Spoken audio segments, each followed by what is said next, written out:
Just up here, doing some work.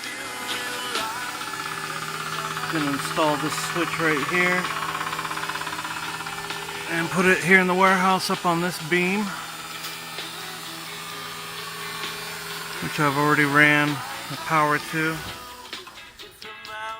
The power's right here, run that down over there. Yeah, just gonna run this switch. I'm sorry, install this switch here. Basically,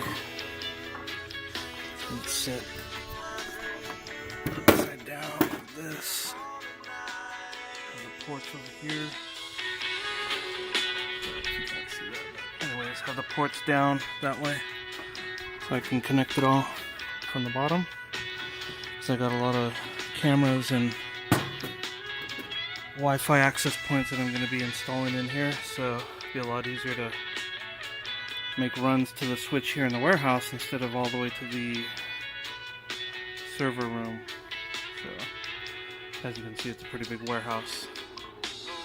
So the server room's way over there beyond those walls. So, anyways, yep.